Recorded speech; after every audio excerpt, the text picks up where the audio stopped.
Hello friends, എല്ലാവർക്കും team ലക്ഷ്യയുടെ YouTube ചാനലിലേക്ക് സ്വാഗതം. 2025 നടക്കാൻ പോകുന്ന 10th മെയിൻസ് +2 ലെവൽ പരീക്ഷകളിൽ പുതുക്കിയ SCERT പാഠപുസ്തകങ്ങളിൽ നിന്ന് ചോദ്യങ്ങൾ വരാൻ സാധ്യതയുണ്ട്. അതുകൊണ്ട് തന്നെ ഇന്ത്യൻ ഭരണഘടനയുമായി ബന്ധപ്പെട്ട് പുതുക്കിയ ടെക്സ്റ്റ് ബുക്കിൽ 9ാം ക്ലാസ്സിൽ സാമൂഹ്യ ശാസ്ത്രത്തിൽ ഉൾപ്പെടുത്തിയിരിക്കുന്ന ഏറ്റവും പ്രധാനപ്പെട്ട ഒരു അധ്യായമാണ് ജനാധിപത്യത്തിന്റെ വ്യാപനം സ്ഥാപനങ്ങളിലൂടെ. അത്രയും പ്രാധാന്യമുള്ളത് കൊണ്ടാണ് ഈ ചാപ്റ്റർ ഞാൻ ഇങ്ങനെ തന്നെ ഇൻട്രൊഡ്യൂസ് ചെയ്തത്. ഉറപ്പാണ് ഇനി വരുന്ന PSC പരീക്ഷകളിൽ വിവിധ കമ്മീഷനുകളുമായി ബന്ധപ്പെട്ട ചോദ്യങ്ങൾ പരീക്ഷയ്ക്ക് ചോദിക്കുന്നത് മിക്കവാറും ഈ അധ്യായത്തിൽ നിന്നായിരിക്കും. ഇതൊരു വലിയ അധ്യായമാണ്. അതുകൊണ്ട് തന്നെ ഇതുവരെയും പഠിക്കാത്ത ഉദ്യോഗാർത്ഥികൾ ഈ ചാപ്റ്റർ വളരെ നല്ല രീതിയിൽ ക്ലിയർ ആയിട്ട് ലൈൻ ബൈ ലൈൻ ആയിട്ട് പഠിക്കാൻ വേണ്ടി ശ്രമിക്കുക. നമ്മുടെ SCERT സ്റ്റഡിയിൽ ഇതിനു മുമ്പും പുതിയ ചാപ്റ്ററുകളുടെ ക്ലാസ്സുകൾ നൽകിയിരുന്നു. ആ ക്ലാസ്സുകൾ ഇതുവരെ കാണാത്തവർക്കായി അതിന്റെ ഒരു പ്ലേലിസ്റ്റ് ഞാൻ ഇതിന്റെ കമന്റ് ബോക്സിൽ നൽകിയിരിക്കാം. ഇന്നത്തെ സെഷനിൽ നമ്മൾ ജനാധിപത്യത്തിന്റെ വ്യാപനം സ്ഥാപനങ്ങളിലൂടെ എന്ന അധ്യായം തുടങ്ങി വെക്കുകയാണ്. ഇതൊരു സെഷൻ കൊണ്ട് തീരില്ല. അപ്പോൾ ഈ സെഷനിൽ പഠിപ്പിക്കുന്ന ഓരോ ഫാക്റ്റും വളരെ വൃത്തിയായി പഠിച്ചാൽ വരാൻ പോകുന്ന പരീക്ഷകളിൽ നിങ്ങൾക്ക് സേഫ് ആയിട്ടുള്ള ഒരു മാർക്ക് കിട്ടും, ഉറപ്പായിട്ടും. ഓക്കെ, ശരി. അപ്പൊ നമുക്ക് ക്ലാസ്സിലേക്ക് കടക്കാം. അതിനു മുന്നേ 10th ലെവലിന്റെ പ്രിലിംസ് പരീക്ഷ നടന്നുകൊണ്ടിരിക്കുകയാണ്. 3 ഘട്ടം കഴിഞ്ഞു. ഇനി ഒരു ഘട്ടം മാത്രമാണ് മുന്നിലുള്ളത്. അതിനുശേഷം അസിസ്റ്റന്റ് സെയിൽസ്മാനും സെക്രട്ടേറിയറ്റ് OA പോലുള്ള 10th ലെവൽ മെയിൻസ് പരീക്ഷകൾ ഉണ്ടാവും. ആ പരീക്ഷകൾക്ക് തീവ്രമായി പരിശീലനം നടത്തുന്ന ഉദ്യോഗാർത്ഥികൾക്ക് വേണ്ടി ടീം ലക്ഷ്യയുടെ ലേണിംഗ് ആപ്പിലൂടെ ഞങ്ങൾ നൽകുന്ന ഓൺലൈൻ കോഴ്സ് ഉണ്ട് 10th മെയിൻസിന് വേണ്ടി. ഈ കോഴ്സ് നാളെ, അതായത് 2025 ഫെബ്രുവരി മാസം 1-ാം തീയതി മുതൽ സ്റ്റാർട്ട് ചെയ്യുകയാണ്. സിലബസ് പൂർണ്ണമായിട്ടും കവർ ചെയ്തുകൊണ്ട് 3 മാസം കൊണ്ട് തന്നെ നിങ്ങളെ സിലബസ് പൂർണ്ണമായും പഠിപ്പിക്കുക എന്ന ഉദ്ദേശത്തോടു കൂടിയാണ് ഞങ്ങൾ ഈ കോഴ്സ് തുടങ്ങിയിരിക്കുന്നത്. ധൈര്യപൂർവ്വം ഈ കോഴ്സിൽ ജോയിൻ ചെയ്യാവുന്നതാണ്. 3 മാസത്തേക്ക് മാത്രമാണ് നിങ്ങൾക്ക് ഈ കോഴ്സ് ആവശ്യമെങ്കിൽ 3000 രൂപയ്ക്കും, 6 മാസത്തേക്ക്, അതായത് 10th ലെവൽ മെയിൻസിന്റെ ഇപ്പൊ അസിസ്റ്റന്റ് സെയിൽസ്മാൻ ആയാലും സെക്രട്ടേറിയറ്റ് OA ആയാലും എല്ലാ പരീക്ഷയും 6 മാസത്തിനകത്ത് ഉണ്ടാവാൻ സാധ്യതയുണ്ട്. അത് 6 മാസം വരെ നിങ്ങൾക്ക് ഈ കോഴ്സ് ആവശ്യമാണെങ്കിൽ 4500 രൂപയ്ക്കും നമ്മുടെ കോഴ്സ് ഉപയോഗപ്പെടുത്താവുന്നതാണ്.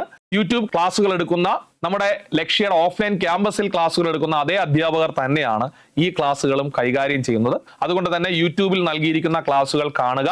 ഇഷ്ടപ്പെടുന്നുവെങ്കിൽ നിങ്ങൾക്ക് ഉറപ്പായിട്ടും ഇതിൽ അഡ്മിഷൻ എടുക്കാവുന്നതാണ്. ശരി, അപ്പോൾ നമുക്ക് ഇപ്പോൾ നമ്മൾ പറഞ്ഞ ജനാധിപത്യത്തിന്റെ വ്യാപനം സ്ഥാപനങ്ങളിലൂടെ എന്ന അധ്യായത്തിലേക്ക് കടക്കാം. ആദ്യം മനസ്സിലാക്കേണ്ടത് PSC പരീക്ഷകൾക്ക് ഈ അധ്യായത്തിൽ നിന്ന് വരാവുന്ന ചോദ്യ മേഖലകൾ ഏതൊക്കെയാണ്. അതായത് ഒരു PSC പരീക്ഷയ്ക്ക് ഏതൊക്കെ മേഖലയിൽ നിന്ന് ചോദ്യങ്ങൾ ഈ അധ്യായവുമായി ബന്ധപ്പെട്ട് വരാം. ഒന്ന്, തിരഞ്ഞെടുപ്പ് കമ്മീഷനുമായി ബന്ധപ്പെട്ടുള്ള ഇനിയുള്ള ചോദ്യങ്ങൾ ഈ അധ്യായത്തിൽ നിന്നായിരിക്കും. 10th +2 ലെവൽ പരീക്ഷകൾക്ക് ജനപ്രാതിനിധ്യ നിയമം സ്ഥിരമായിട്ട് ഒരിക്കൽ പോലും PSC പരീക്ഷയ്ക്ക് ചോദിക്കാത്ത ഒരു മേഖലയാണ് representation of people act 1950 and 51. 1950-ലെയും 51-ലെയും ജനപ്രാതിനിധ്യ നിയമങ്ങൾ. ഇതിനെ വളരെ പ്രാധാന്യത്തോടു കൂടിയാണ് ടെക്സ്റ്റ് ബുക്കിൽ കൊടുത്തിരിക്കുന്നത്. ഞാനിവിടെ മാർക്ക് ചെയ്യുകയാണ്. നിങ്ങൾ എഴുതാൻ പോകുന്ന പരീക്ഷയ്ക്ക് ഇതിൽ നിന്ന് ചോദ്യം വരും. ആ ചോദ്യത്തിന്റെ ശരി ഉത്തരം നൽകിയതിന് ശേഷം നിങ്ങൾക്ക് വേണമെങ്കിൽ ഈ വീഡിയോയുടെ താഴെ കമന്റ് ചെയ്യാവുന്നതാണ്. കാരണം ഇനി വരാൻ പോകുന്ന പരീക്ഷയിൽ ഏറ്റവും പ്രധാനപ്പെട്ട ഒരു മേഖലയാണ് ജനപ്രാതിനിധ്യ നിയമം. അതുപോലെ ദേശീയ മനുഷ്യാവകാശ കമ്മീഷൻ, മനുഷ്യാവകാശ സംരക്ഷണ നിയമം 1993, ദേശീയ വനിതാ കമ്മീഷൻ. ഇതിന്റെയൊക്കെ ഡീറ്റെയിൽഡ് ആയിട്ടുള്ള പോർഷനാണ് ഈ ചാപ്റ്ററിൽ ഉൾപ്പെടുത്തിയിരിക്കുന്നത്.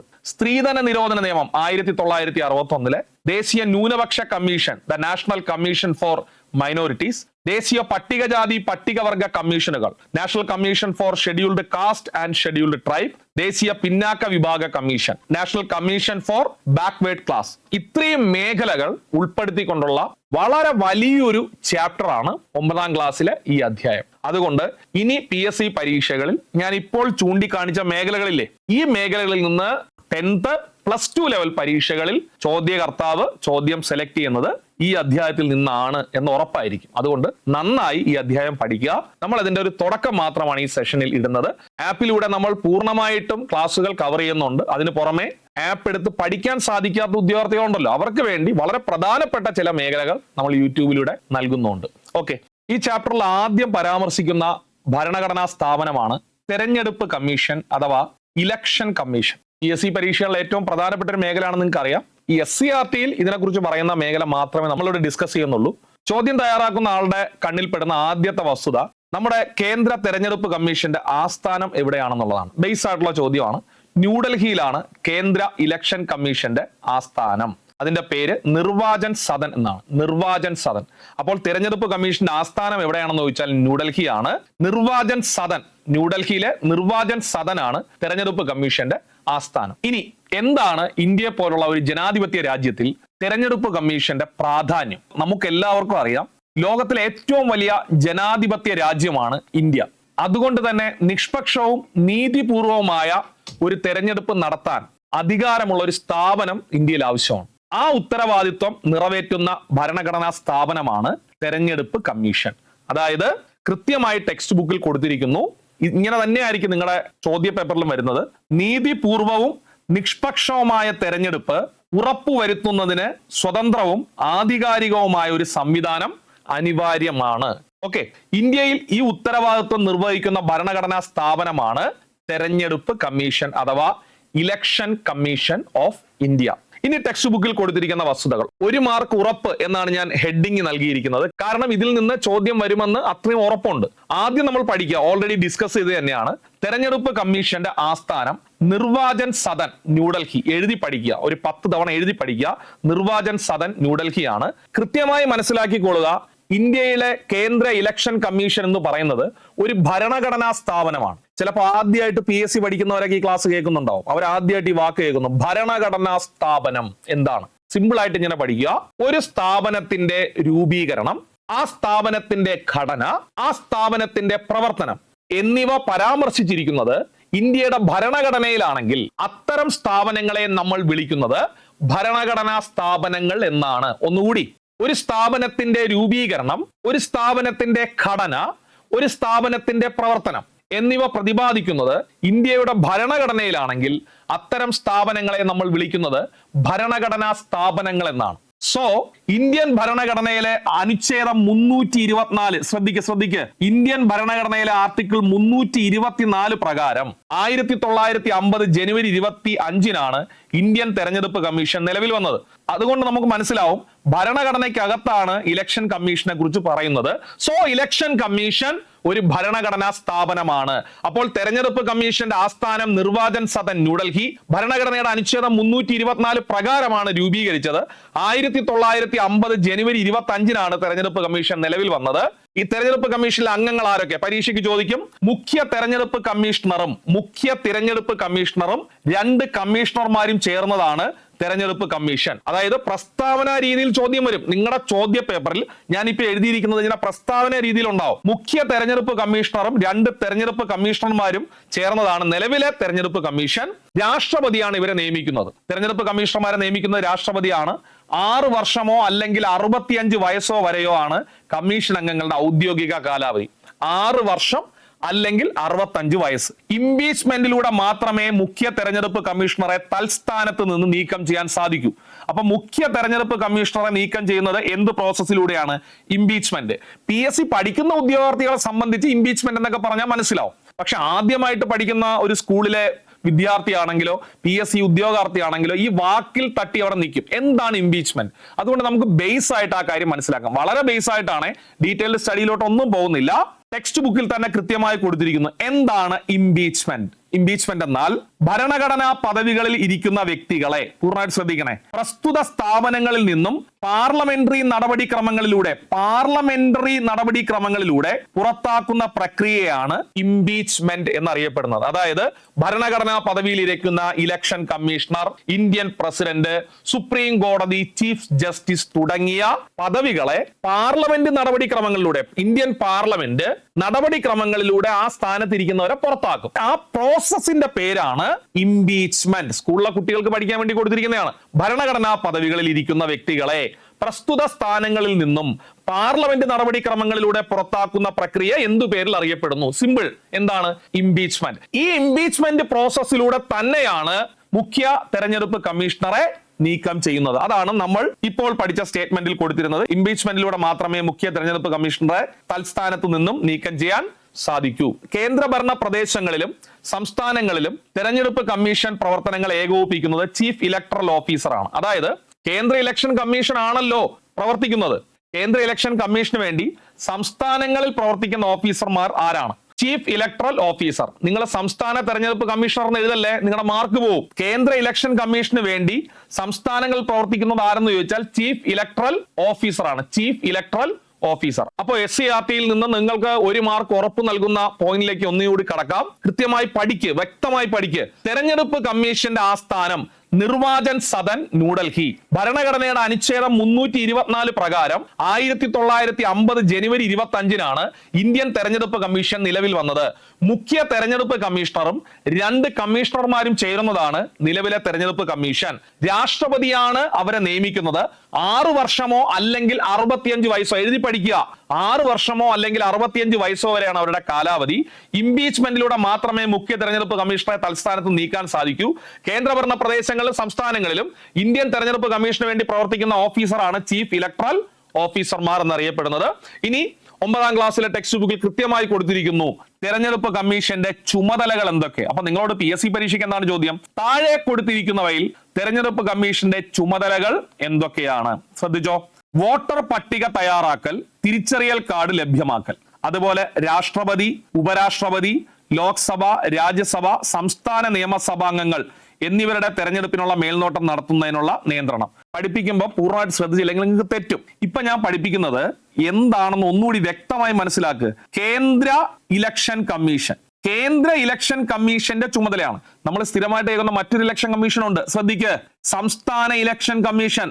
അവരുടെ പ്രവർത്തനം എന്ന് പറഞ്ഞാൽ നമ്മൾ ഇനി പഠിക്കും. നമ്മുടെ ഒരു സംസ്ഥാനത്തെ തദ്ദേശ സ്വയംഭരണ സ്ഥാപനങ്ങളിൽ ഇലക്ഷൻ നടത്താനുള്ള ഉത്തരവാദിത്തമുള്ള സ്ഥാപനമാണ് സംസ്ഥാന തെരഞ്ഞെടുപ്പ് കമ്മീഷൻ. വീണ്ടും ഞാൻ എടുത്തു പറയുന്നു, സംസ്ഥാന തെരഞ്ഞെടുപ്പ് കമ്മീഷന്റെ ജോലി സംസ്ഥാനത്തെ പഞ്ചായത്തുകളും കോർപ്പറേഷനുകളും മുനിസിപ്പാലിറ്റികളും ഉൾപ്പെടുന്ന തദ്ദേശ സ്വയംഭരണ സ്ഥാപനങ്ങളിൽ ഇലക്ഷൻ നടത്തുക എന്നുള്ളതാണ് അവരുടെ ഉത്തരവാദിത്വം. അതുകൊണ്ട് നിങ്ങൾ ഒരിക്കലും തെറ്റെഴുതരുത്. കേന്ദ്ര ഇലക്ഷൻ കമ്മീഷൻ പഞ്ചായത്ത് പോലുള്ള ഇലക്ഷൻ നടത്താറില്ല. അവർ നടത്തുന്നത് രാഷ്ട്രപതി, ഉപരാഷ്ട്രപതി, ലോക്സഭ, രാജ്യസഭ, നിയമസഭ, അതുവരെയുള്ള ഇലക്ഷൻ മാത്രമേ ആര് നടത്താറുള്ളൂ? കേന്ദ്ര ഇലക്ഷൻ കമ്മീഷൻ നടത്താറുള്ളൂ. പിന്നെ പെരുമാറ്റച്ചട്ടങ്ങളുടെ പ്രഖ്യാപനവും നടപ്പിലാക്കലും. നമുക്കറിയാം, ഇലക്ഷൻ നടക്കുന്ന സമയത്ത് പെരുമാറ്റച്ചട്ടം നിലവിൽ വന്നു എന്ന് പറയില്ലേ, അത് കൊണ്ടുവരുന്നത് ഇലക്ഷൻ കമ്മീഷനാണ്. രാഷ്ട്രീയ പാർട്ടികൾക്ക് അംഗീകാരം നൽകലും ചിഹ്നം അനുവദിക്കലും, തെരഞ്ഞെടുപ്പ് വിജ്ഞാപനം ചെയ്യൽ, നാമനിർദ്ദേശ പത്രിക സ്വീകരിക്കൽ, സൂക്ഷ്മ പരിശോധന, നാമനിർദ്ദേശ പത്രിക അംഗീകരിക്കൽ, സ്ഥാനാർത്ഥി പട്ടിക പ്രസിദ്ധീകരിക്കൽ, പിന്നെ വോട്ടെടുപ്പ്, വോട്ടെണ്ണൽ തീയതികൾ നിശ്ചയിക്കൽ, ഫലപ്രഖ്യാപനവും തർക്കങ്ങളും പരിഹരിക്കൽ, തെരഞ്ഞെടുപ്പ് ചെലവ് പരിശോധിക്കലും തുടർ നടപടികൾ സ്വീകരിക്കലും. ഇത്രയുമാണ് കേന്ദ്ര ഇലക്ഷൻ കമ്മീഷന്റെ ചുമതലകൾ. എടുത്തു പറയുന്നു, കേന്ദ്ര ഇലക്ഷൻ കമ്മീഷന്റെ ചുമതലകൾ. അപ്പൊ ആദ്യം ഇലക്ഷന് വേണ്ടത് എന്താണ്? വോട്ടർ പട്ടിക തയ്യാറാക്കൽ, തിരിച്ചറിയൽ കാർഡ് ഉണ്ടാക്കൽ. അത് കഴിഞ്ഞു. ഇത് ഏതൊക്കെ ഇലക്ഷന് വേണ്ടിയാണ്? വ്യക്തമായിട്ട് പഠിക്ക്.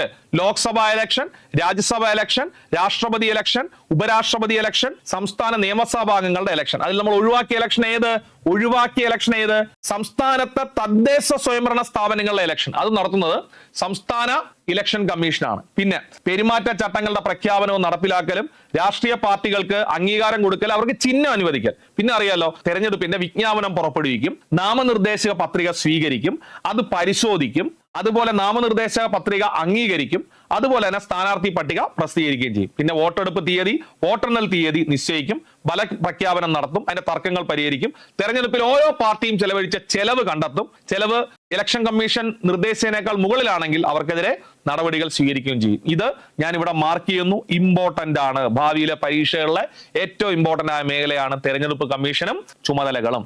നെക്സ്റ്റ്, ദേശീയ സമ്മതിദായക ദിനം. ടെക്സ്റ്റ് ബുക്കിൽ കൊടുത്തിരിക്കുന്നതാണ്, ടെക്സ്റ്റ് ബുക്കിലെ ബോക്സ് ആണ്. അപ്പൊ ചോദ്യം ഇടുന്ന ആളുടെ ശ്രദ്ധ കറക്റ്റ് ആയിട്ട് ഇതിൽ പതിക്കും. നിങ്ങളോട് പരീക്ഷയ്ക്ക് ചോദിക്കും, ദേശീയ സമ്മതിദായക ദിനം എന്നാണ്, നാഷണൽ വോട്ടേഴ്സ് ഡേ.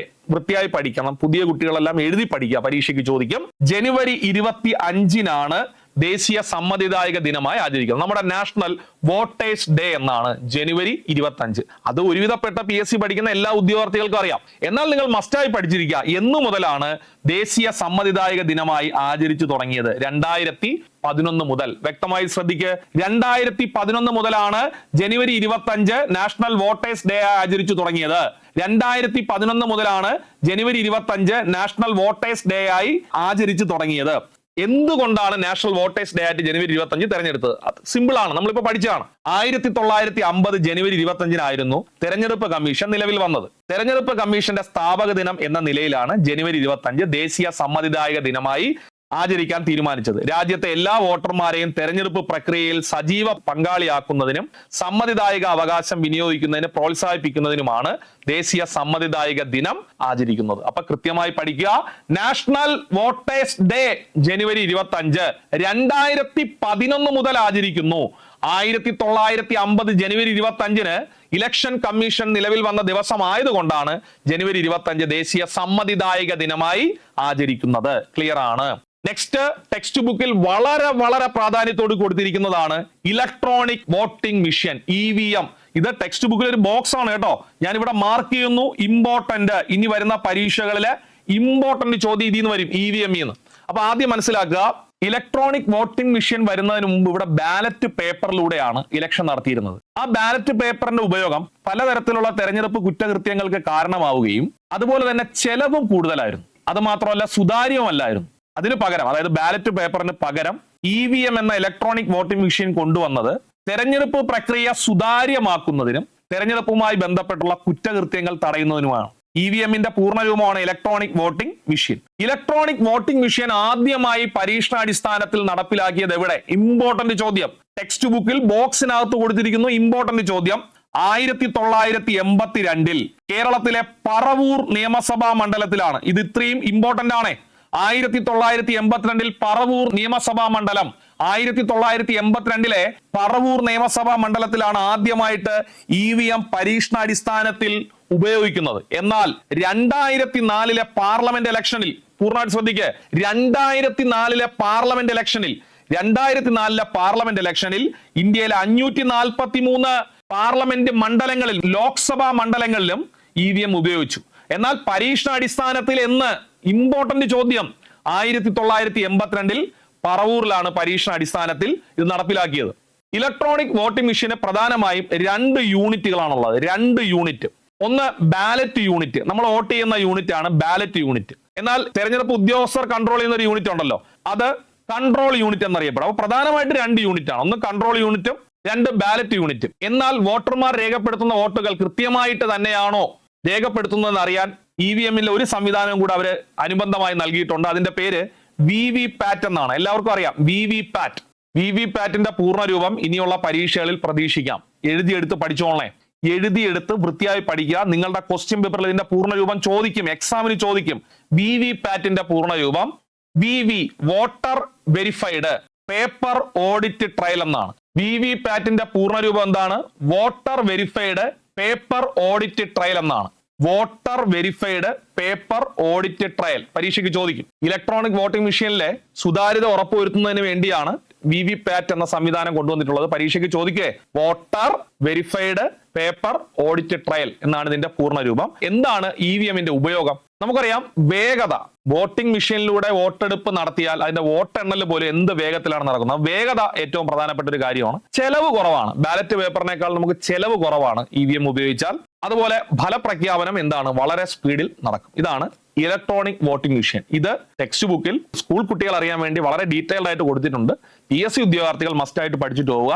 ഞാൻ ടെക്സ്റ്റ് ബുക്കിൽ അതേ നോട്ടാണ് നിങ്ങളെ പഠിപ്പിക്കുന്നത്. തെരഞ്ഞെടുപ്പ് പ്രക്രിയ കൂടുതൽ സുതാര്യമാക്കുന്നതിനും തെരഞ്ഞെടുപ്പ് കുറ്റകൃത്യങ്ങൾ തടയുന്നതിനും, അപ്പൊ സുതാര്യതയും കുറ്റകൃത്യങ്ങൾ തടയുന്നതിനും തെരഞ്ഞെടുപ്പ് കമ്മീഷൻ നടപ്പിലാക്കിയ സംവിധാനമാണ് ഇലക്ട്രോണിക് വോട്ടിംഗ് മെഷീൻ. 1982 കേരളത്തിലെ പറവൂർ നിയമസഭാ മണ്ഡലത്തിലേക്കുള്ള ഉപതെരഞ്ഞെടുപ്പിലൂടെയാണ്, വളരെ ഇമ്പോർട്ടന്റ് ആണ്, 82 വർഷം തെറ്റിക്കരുത്, 82 കേരളത്തിലെ പറവൂർ നിയമസഭാ മണ്ഡലത്തിലേക്കുള്ള ഉപതെരഞ്ഞെടുപ്പിലൂടെയാണ് ഇലക്ട്രോണിക് വോട്ടിംഗ് മെഷീൻ പരീക്ഷിച്ചത്.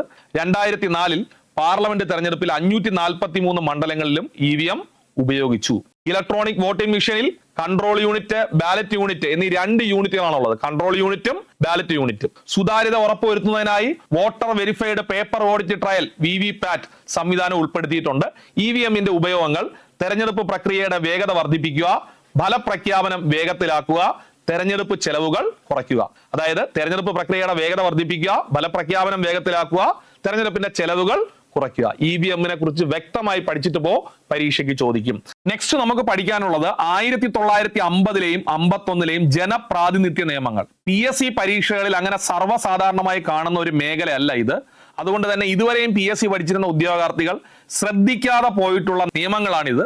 പക്ഷേ ഇനി അങ്ങനെ പറ്റില്ല. 9ാം ക്ലാസ്സിലെ SCRT പാഠപുസ്തകത്തിൽ അതീവ പ്രാധാന്യത്തോടുകൂടി നൽകിയിരിക്കുന്ന നിയമങ്ങളാണ് 1950-ലെയും 51-ലെയും 2 വർഷമാണ്. ആക്ടിന്റെ പേരെന്താണ്? Representation of people act. വ്യക്തമായി പറയാണ്, representation of people act 1950 and 1951. എന്താണ് ഈ നിയമങ്ങൾ? നമുക്കറിയാലോ, ഇന്ത്യൻ ഭരണഘടന നിഷ്കർഷിക്കുന്നതനുസരിച്ച് നമ്മുടെ രാജ്യത്തിൽ ഇലക്ഷൻ നടക്കുന്നുണ്ട്. ആ ഇലക്ഷൻ പ്രക്രിയയ്ക്ക് വേണ്ടി ഇന്ത്യയിൽ പാസ്സാക്കപ്പെട്ട നിയമങ്ങളാണ് representation of people act 1950 and 1951. ഇലക്ഷന്റെ പ്രക്രിയ, അതായത് തെരഞ്ഞെടുപ്പ് കമ്മീഷന്റെ ചുമതലകൾ, ഉത്തരവാദിത്വങ്ങൾ, തെരഞ്ഞെടുപ്പുമായി ബന്ധപ്പെട്ടുള്ള യോഗ്യതകൾ, അയോഗ്യതകൾ, തെരഞ്ഞെടുപ്പുമായി ബന്ധപ്പെട്ടുള്ള കുറ്റകൃത്യങ്ങളും അതിന്റെ ശിക്ഷയും, ഇതെല്ലാം ഉൾപ്പെടുത്തിക്കൊണ്ടുള്ള നിയമനിർമ്മാണങ്ങളാണ് ഇത് രണ്ടും. കൃത്യമായി പഠിച്ചിട്ട് പോവുക. ഇതിൽ നിന്ന് പരീക്ഷയ്ക്ക് ചോദ്യം വരും. നമ്മൾ അത്രയും കൃത്യമായി ഇതുവരെ പഠിക്കാത്തൊരു മേഖലയാണ്. എന്താണ് 1950-ലെ 51-ലെയും റെപ്രസെന്റേഷൻ ഓഫ് പീപ്പിൾ ആക്ട്? തെരഞ്ഞെടുപ്പ് കമ്മീഷന്റെ ചുമതലകൾ, ഉത്തരവാദിത്വങ്ങൾ തുടങ്ങിയവ നിർവചിക്കുന്നതിനും വിപുലവും സങ്കീർണവുമായ തെരഞ്ഞെടുപ്പ് സംവിധാനം കാര്യക്ഷമവും ബഹുജന പങ്കാളിത്തമുള്ളതുമാക്കി മാറ്റുന്നതിനുമായി നിർമ്മിക്കപ്പെട്ടതാണ് 1950-ലെ 51-ലെയും ജനപ്രാതിനിധ്യ നിയമങ്ങൾ. 2 നിയമങ്ങളുണ്ട്. 50-ലും ഇന്ത്യൻ ഭരണഘടനയിലെ 327-ാം വകുപ്പ് അനുസരിച്ചാണ് ഈ നിയമങ്ങൾ പാർലമെന്റ് പാസ്സാക്കിയത്. ഞാനിവിടെ റെഡ് ഇങ്ക് കൊണ്ട് മാർക്ക് ചെയ്യുന്നു, ഇമ്പോർട്ടന്റ്. ഇനി വരുന്ന ഒരു PSC പരീക്ഷയിൽ ഇങ്ങനൊരു ചോദ്യം നിങ്ങൾ കാണും. ഇന്ത്യയിൽ 1950-ലെയും 51-ലെയും ജനപ്രാതിനിധ്യ നിയമങ്ങൾ ഇലക്ഷനുമായി ബന്ധപ്പെട്ട് പാസ്സാകാൻ കാരണം ഇന്ത്യൻ ഭരണഘടനയിലെ ഏത് അനുച്ഛേദമാണ്? Important article 327. ഇലക്ഷൻ കമ്മീഷനെ കുറിച്ച് പ്രതിപാദിക്കുന്നത് 324. ഞാൻ പറഞ്ഞത് ഇലക്ഷനുമായി ബന്ധപ്പെട്ടുള്ള നിയമങ്ങളായ 50-ലെയും 51-ലെയും ജനപ്രാതിനിധ്യ നിയമങ്ങൾ രൂപീകരിക്കാൻ കാരണമായ ഭരണഘടനയിലെ അനുച്ഛേദം 327. ഇമ്പോർട്ടന്റ് ആണ്, പഠിച്ചിട്ട് പോണേ, ഇത് ചോദിക്കും. 327. തെരഞ്ഞെടുപ്പ് പ്രക്രിയ വിശദമായി തന്നെ ഈ നിയമങ്ങളിൽ വ്യക്തമാക്കിയിട്ടുണ്ട്. നാമനിർദ്ദേശ പത്രിക സ്വീകരിക്കുന്നത് മുതൽ ഫലപ്രഖ്യാപനം വരെയുള്ള എല്ലാ ഘട്ടങ്ങളും വ്യവസ്ഥ ചെയ്ത നിയമങ്ങളാണ് ഈ 2 നിയമങ്ങളും. കുറെ കാര്യങ്ങൾ 50-ലെ നിയമത്തിലും കുറച്ച് മറ്റു കാര്യങ്ങൾ 51-ലെ നിയമത്തിലും ഉൾപ്പെടുത്തിയിരിക്കുന്നു. നമുക്ക് ആദ്യം 1950-ലെ ജനപ്രാതിനിധ്യ നിയമത്തെ കുറിച്ച് പഠിക്കാം. ഇമ്പോർട്ടന്റ് ആണ്. 1950-ലെ ജനപ്രാതിനിധ്യ നിയമം. നമുക്ക് ഒരു ഇലക്ഷനിൽ ഏറ്റവും ആദ്യം വേണ്ടത് നിയോജക മണ്ഡലങ്ങളാണല്ലോ. ഈ ആംഗിളിൽ തന്നെ പഠിക്കണേ. ഈ രീതിയിൽ പഠിച്ചാലേ നിങ്ങൾ മെമ്മറി നിൽക്കുകയുള്ളൂ. പാർലമെന്റിന്റെയും സംസ്ഥാന നിയമസഭകളുടെയും തെരഞ്ഞെടുപ്പിന് വേണ്ടിയുള്ള നിയോജക മണ്ഡലങ്ങൾ നിശ്ചയിക്കുന്നതിനും അല്ലെങ്കിൽ ഉള്ള മണ്ഡലങ്ങളുടെ അതിർത്തി പുനർനിർണയിക്കുന്നതിനുമുള്ള വ്യവസ്ഥകളെല്ലാം വരുന്നത് 1950-ലെ ജനപ്രാതിനിധ്യ നിയമത്തിലാണ്. ഇനി ഒരു നിയമം കൂടെ ഉണ്ട്, 51-ല്. ഇത് 1950-ലെ ജനപ്രാതിനിധ്യ നിയമമാണ്. ഇതിനകത്താണ് നിയോജക മണ്ഡലങ്ങളുടെ നിശ്ചയം, അതുപോലെ ഇതിന്റെ അതിർത്തി പുനർനിർണയം എല്ലാം വരുന്നത് ഈ 50-ലെ ജനപ്രാതിനിധ്യ നിയമത്തിലാണ്. ഇന്ത്യയിലെ എല്ലാ പാർലമെന്റ് മണ്ഡലങ്ങളും, അതിപ്പോ ലോക്സഭയായാലും രാജ്യസഭയായാലും ഏകാംഗ മണ്ഡലങ്ങളാണ് എന്ന് ഈ നിയമത്തിൽ പറയുന്നത്. ഏകാംഗ മണ്ഡലങ്ങൾ എന്ന് പറഞ്ഞാൽ ഇപ്പൊ തിരുവനന്തപുരം നിയോജക മണ്ഡലത്തിൽ നിന്ന് MP അല്ലേ ഉണ്ടാവുള്ളൂ. ഒരു മണ്ഡലത്തിൽ നിന്ന് 2 MP-മാരെ നമ്മൾ വിജയിപ്പിച്ചു വിടാറില്ലല്ലോ. ഏകാംഗ മണ്ഡലങ്ങളാണ്. അപ്പോ ഇന്ത്യയിലെ പാർലമെന്റ് മണ്ഡലങ്ങൾ ഏകാംഗ മണ്ഡലങ്ങളാണെന്ന് പറയുന്നത് 1950-ലെ ജനപ്രാതിനിധ്യ നിയമത്തിലാണ്. പ്രധാന വ്യവസ്ഥകൾ നമ്മൾ ഈ പറഞ്ഞു തന്നെയാണ്. മണ്ഡലങ്ങൾ നിശ്ചയിക്കൽ, അതിർത്തി പുനർനിർണയിക്കൽ, പിന്നെ ഇലക്ഷനുമായി ബന്ധപ്പെട്ട പ്രധാനപ്പെട്ട ഉദ്യോഗസ്ഥർ, മുഖ്യ തെരഞ്ഞെടുപ്പ് ഓഫീസർ, ജില്ലാതല ഓഫീസർമാർ, വോട്ടർ പട്ടിക തയ്യാറാക്കുന്ന ഇലക്ട്രൽ ഓഫീസർമാർ, അവരുടെയൊക്കെ നിയമനങ്ങളുമായി ബന്ധപ്പെട്ട കാര്യങ്ങളെല്ലാം ഇതിനകത്താണ് പറയുന്നത്. പിന്നെ വോട്ടർ പട്ടിക തയ്യാറാക്കുന്ന വിഷയങ്ങളും ഇതിനകത്ത് ഉൾപ്പെടുത്തിയിരിക്കുന്നു. അതായത് പ്രധാനമായിട്ടും മണ്ഡലങ്ങൾ, ഉദ്യോഗസ്ഥർ, വോട്ടർ പട്ടിക, ഇതെല്ലാം വരുന്നത് 50-ലെ ജനപ്രാതിനിധ്യ നിയമത്തിലാണ്. വ്യക്തമായി പഠിക്കാം. 1950-ലെ ജനപ്രാതിനിധ്യ നിയമം പാർലമെന്റിലെയും സംസ്ഥാന നിയമസഭകളിലെയും തെരഞ്ഞെടുപ്പുകളിലേക്കുള്ള നിയോജക മണ്ഡലങ്ങൾ നിശ്ചയിക്കുന്നതിനും, ഇത് പോയിന്റ് ശ്രദ്ധിക്കുക, ഇതാണ് ഒരു പോയിന്റ്. നിയോജക മണ്ഡലങ്ങൾ നിശ്ചയിക്കും, അവരുടെ അതിർത്തി പുനർനിർണയിക്കും, വോട്ടർ പട്ടിക തയ്യാറാക്കും. ഇതാണ് പ്രധാനമായിട്ടും ഈ നിയമം കൊണ്ട് ഉദ്ദേശിക്കുന്നത്. പിന്നെ എല്ലാ പാർലമെന്റ് മണ്ഡലങ്ങളും ഏകാംഗ മണ്ഡലങ്ങളാണെന്ന് 1950-ലെ ജനപ്രാതിനിധ്യ നിയമത്തിൽ പറയുന്നു. ഈ നിയമത്തിലെ പ്രധാന വ്യവസ്ഥകൾ നിയോജക മണ്ഡലങ്ങളുടെ വിഭജനം പുനർനിർണയം, മുഖ്യ തെരഞ്ഞെടുപ്പ് കമ്മീഷണർ, ജില്ലാ തെരഞ്ഞെടുപ്പ് ഓഫീസർമാർ, വോട്ടർ പട്ടിക തയ്യാറാക്കുന്നതിനുള്ള ഇലക്ട്രൽ രജിസ്ട്രേഷൻ ഓഫീസർമാർ എന്നിവരുടെ നിയമനം, വോട്ടർ പട്ടിക തയ്യാറാക്കൽ, ഇതെല്ലാം ഈ നിയമത്തിലെ വ്യവസ്ഥകളാണ്. തൊട്ടടുത്ത വർഷം മറ്റൊരു നിയമം വരുന്നു, representation of people act 1951, important 1951 ജനപ്രാതിനിധ്യ നിയമം. ഇതിൽ പ്രധാനമായിട്ടും പ്രതിപാദിക്കുന്നത് തെരഞ്ഞെടുപ്പുമായി ബന്ധപ്പെട്ടുള്ള കുറ്റകൃത്യങ്ങൾ. ഇതൊരു മറ്റൊരു വശമാണ്. കുറ്റകൃത്യങ്ങൾ, തെരഞ്ഞെടുപ്പിൽ മത്സരിക്കേണ്ട യോഗ്യതകൾ, തെരഞ്ഞെടുപ്പിൽ മത്സരിക്കാൻ പറ്റാത്ത രീതിയിൽ നമുക്കുണ്ടാവുന്ന അയോഗ്യതകൾ, അതെല്ലാം വരുന്നതാണ് ജനപ്രാതിനിധ്യ നിയമം 51. അപ്പൊ ആദ്യത്തെ നിയമം ഒന്ന് മനസ്സിൽ വിചാരിക്കുക, 1950 ജനപ്രാതിനിധ്യ നിയമം. അവിടെ ആദ്യഘട്ടമാണ് നിയോജക മണ്ഡലങ്ങൾ നിശ്ചയിക്കൽ, പുനർനിർണയിക്കൽ, വോട്ടർ പട്ടിക, ഉദ്യോഗസ്ഥരുടെ അപ്പോയിന്റ്മെന്റ്, അതെല്ലാം 50 നിയമത്തിൽ. 51 അടുത്ത വശം, ഇതിൽ ആർക്ക് മത്സരിക്കാം, ആർക്ക് മത്സരിക്കാൻ പാടില്ല, ഇതുമായി ബന്ധപ്പെട്ടുള്ള കുറ്റകൃത്യങ്ങൾ എന്തൊക്കെയാണ്, അതൊക്കെ വരുന്നതാണ് 1951 റെപ്രസെന്റേഷൻ ആക്ട്. ഇമ്പോർട്ടന്റ് ആണ്. ഇന്ത്യൻ പാർലമെന്റിലേക്കും സംസ്ഥാന നിയമസഭകളിലേക്കും തെരഞ്ഞെടുപ്പ് നടത്തുന്നതിനും തെരഞ്ഞെടുക്കപ്പെടുന്നവരുടെ അയോഗ്യതയും നിർണ്ണയിക്കുന്നതിനും തെരഞ്ഞെടുപ്പ് തർക്കങ്ങൾക്കുള്ള പരിഹാരങ്ങൾ വ്യവസ്ഥ എന്നുള്ള നിയമമാണ് 1951 ജനപ്രാതിനിധ്യ നിയമം. ഇതിലെ പ്രധാന വ്യവസ്ഥകൾ തെരഞ്ഞെടുപ്പുമായി ബന്ധപ്പെട്ട കുറ്റകൃത്യങ്ങൾ, പാർലമെന്റ് അംഗങ്ങളുടെ യോഗ്യതകൾ, പാർലമെന്റിലെയും സംസ്ഥാന നിയമസഭകളിലെ അംഗങ്ങളെ അയോഗ്യരാക്കുന്നതിനെ കുറിച്ചുള്ള കാര്യങ്ങളെല്ലാം ഇതിനകത്താണ് പറയുന്നത്. അതിനു പുറമെ തെരഞ്ഞെടുപ്പ് സംവിധാനത്തെക്കുറിച്ചും മുഖ്യ തെരഞ്ഞെടുപ്പ് കമ്മീഷണർ, ജില്ലാ തെരഞ്ഞെടുപ്പ് ഓഫീസർ, തെരഞ്ഞെടുപ്പ് നിരീക്ഷകർ, റിട്ടേണിംഗ് ഓഫീസർമാർ എന്നിവരുടെ ചുമതലകളും യോഗ്യതകളും ഇതിനകത്ത് നിർവചിച്ചിരിക്കുന്നു. പ്രത്യേകം ശ്രദ്ധിക്കണം, ഇതിനകത്ത് ഈ ഉദ്യോഗസ്ഥരുടെയൊക്കെ യോഗ്യതകളാണ് ഞാൻ എടുത്തു പറയുന്നു, യോഗ്യതകളാണ്. പക്ഷെ നിയമനത്തെ കുറിച്ച് പ്രതിപാദിക്കുന്നത് 50 നമുക്ക് 50 നിയമം നോക്കാം. നോക്കൂ, മുഖ്യ തെരഞ്ഞെടുപ്പ് ഓഫീസർ, ജില്ലാ തെരഞ്ഞെടുപ്പ് ഓഫീസർമാർ, വോട്ടർ പട്ടിക തയ്യാറാക്കുന്ന ഇലക്ട്രൽ രജിസ്ട്രേഷൻ ഓഫീസർമാർ എന്നിവരുടെ നിയമനങ്ങൾ എല്ലാം പറയുന്നത് 50 പക്ഷെ അവരുടെ യോഗ്യതകൾ പറയുന്നത് 51 അതുപോലെ രാഷ്ട്രീയ പാർട്ടികളുടെ രജിസ്ട്രേഷനെ കുറിച്ചും ഈ നിയമത്തിൽ പ്രതിപാദിക്കുന്നു. രാഷ്ട്രീയ പാർട്ടികൾ രജിസ്റ്റർ ചെയ്യുന്നുണ്ടല്ലോ, രാഷ്ട്രീയ പാർട്ടികൾക്ക് അംഗീകാരം കൊടുക്കുന്നത്, അതെല്ലാം 51 ആക്ടിലാണ് പറയുന്നത്. ഈ നിയമപ്രകാരം ഏത് സംഘടനയ്ക്ക് രാഷ്ട്രീയ പാർട്ടിയായി മാറണമെങ്കിൽ തെരഞ്ഞെടുപ്പ് കമ്മീഷൻ രജിസ്റ്റർ ചെയ്യേണ്ടതുണ്ട്. അപ്പൊ രാഷ്ട്രീയ പാർട്ടികളുടെ രജിസ്ട്രേഷനെ കുറിച്ച് പറയുന്നത് 1951 റെപ്രസെന്റേഷൻ ഓഫ് പീപ്പിൾ ആക്ടിലാണ്. ദേശീയ പാർട്ടി, പ്രാദേശിക പാർട്ടി എന്നീ പദവികൾക്കുള്ള മാനദണ്ഡങ്ങളും തെരഞ്ഞെടുപ്പ് ചിഹ്നങ്ങൾ ലഭിക്കാനുള്ള മാനദണ്ഡങ്ങളും ഈ നിയമത്തിൽ വ്യവസ്ഥ ചെയ്യുന്നു. അപ്പോൾ ചുരുക്കത്തിൽ പറഞ്ഞാൽ, പൂർണ്ണമായിട്ട് ശ്രദ്ധിക്കണേ, ഇന്ത്യയിലെ ഇലക്ഷൻ പ്രക്രിയയ്ക്ക് വേണ്ടി നടത്തിയിട്ടുള്ള നിയമനിർമ്മാണങ്ങളാണ് 1950 ജനപ്രാതിനിധ്യ നിയമവും 1951 ജനപ്രാതിനിധ്യ നിയമവും. ഇതിന് ആധാരമായ ആർട്ടിക്കിൾ 327 നിയോജക മണ്ഡലം നിശ്ചയിക്കുന്നത് മുതൽ തെരഞ്ഞെടുപ്പുമായി ബന്ധപ്പെട്ടുള്ള കുറ്റകൃത്യങ്ങൾക്ക് വരെയുള്ള വ്യവസ്ഥകൾ ഈ രണ്ട് നിയമത്തിലായിട്ടുണ്ട്. അതിൽ ആദ്യത്തെ നിയമം നമ്മൾ പരിഗണിക്കുകയാണെങ്കിൽ ഉദ്യോഗസ്ഥരുടെ നിയമനം, അതുപോലെ നിയോജക മണ്ഡലങ്ങളുടെ നിർണയം, അതിർത്തി പുനർനിർണയം, വോട്ടർ പട്ടിക തയ്യാറാക്കൽ, അതെല്ലാം വരുന്നത് 50 നിയമത്തിലാണ്. എന്നാൽ 51 നിയമത്തിൽ വരുമ്പം യോഗ്യതകൾ, അയോഗ്യതകൾ, കുറ്റകൃത്യങ്ങൾ, അതുപോലെ രാഷ്ട്രീയ പാർട്ടികളുടെ രജിസ്ട്രേഷൻ, രാഷ്ട്രീയ പാർട്ടി ആവണമെങ്കിൽ തെരഞ്ഞെടുപ്പ് കമ്മീഷൻ രജിസ്റ്റർ ചെയ്യണം എന്ന് പറയുന്നതെല്ലാം 1951 ജനപ്രാതിനിധ്യ നിയമത്തിലാണ്. ഈ സെഷനിൽ നമ്മൾ ഏറ്റവും ശ്രദ്ധ കൊടുക്കേണ്ടത് 50 51 ജനപ്രാതിനിധ്യ നിയമങ്ങൾക്കാണ്. കാരണം ഓൾറെഡി PSC പഠിക്കുന്നവർക്ക് ഇലക്ഷൻ കമ്മീഷനുമായി ബന്ധപ്പെട്ടുള്ള മറ്റു വസ്തുതകൾ അറിയാം. അതുകൊണ്ട് ഇത് രണ്ടും കൃത്യമായി പഠിച്ചു വയ്ക്കുക. നമുക്ക് നെക്സ്റ്റ് പഠിക്കേണ്ടത് സംസ്ഥാന തെരഞ്ഞെടുപ്പ് കമ്മീഷനെ കുറിച്ചാണ്.